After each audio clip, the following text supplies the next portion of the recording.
परभणीच्या चारठाणा पोलीस ठाण्याच्या हद्दीमध्ये दरोडेखोराला पकडण्यासाठी गेलेल्या गुन्हे शाखेच्या पथकावरच दरोडेखोरांनी धारदार शस्त्राने चाकू हल्ला केल्याची घटना घडली आहे. मात्र हल्ला केल्याच्या नंतरही पोलिसांनी दरोडेखोराचा पाठलाग करून त्याला अटक केली आहे. चारठाणा पोलीस ठाण्याच्या हद्दीतील शेत शिवारात दीपक बिरजू भोसले हा लपून बसला होता, तर परभणी गुन्हे शाखेचे कर्मचारी निलेश भुजबळ आणि इतर साथीदार पकडण्यासाठी गेले असता आरोपीने थेट निलेश भुजबळ यांच्यावरती हल्ला केलाय. मात्र सिने स्टाईलने पोलिसांनी आरोपीच्या मुसक्या आवळल्या आहेत. पोलीस कर्मचारी निलेश भुजबळ यांच्या पाठीत चाकू खोलवर रुतला असून त्यांच्यावर आता परभणीच्या जिल्हा रुग्णालयामध्ये शस्त्रक्रिया करण्यात आली आहे. मात्र सध्या त्यांची प्रकृती स्थिर असल्याची माहिती डॉक्टरने दिली आहे. चारठाण्याहून सारेक शेखसह सुधीर बुर्डे, एकमत डिजिटल, परभणी.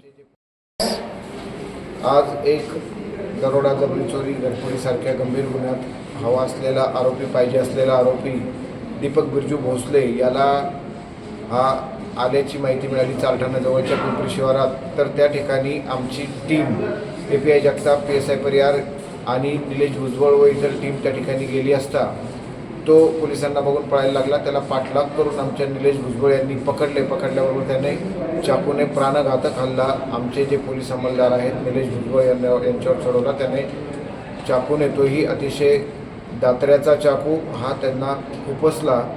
तरी त्याही परिस्थितीत त्यांनी त्याला धरून ठेवले आणि आमच्या टीमने त्याला पूर्ण कॅप्चर करून त्याला ताब्यात घेतले. परंतु भुजबळ यांना गंभीर जखम झाल्यामुळे त्यांना तिथून त्वरित जिंतूरला आणून प्राथमिक उपचार करून त्यांना सिव्हिल हॉस्पिटलला आणलेले आहे. या ठिकाणी सिव्हिल सर्जन लखमावर साहेब, त्यांचे सहकारी विनय सानप यांनी त्वरित जलद उपचार करून सदरचा चाकू काढलेला असून आता त्यांची प्रकृती धोक्याबाहेर आहे.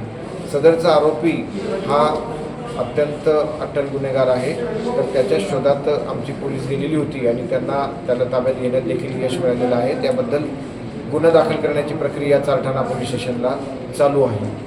सर, याच्यात एकूण 3 ते 4 आरोपी होते आणि त्यांच्यावरती गुन्हा दाखल करण्याची प्रक्रिया चालू आहे.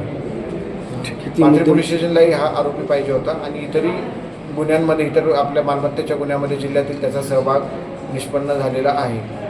सध्या मुद्देमाल काही आपल्या हाती लागला कसं? सध्या अजून मुद्देमाल हाती लागलेला नाही, त्याचा शोध घेत आहोत. ठीक आहे.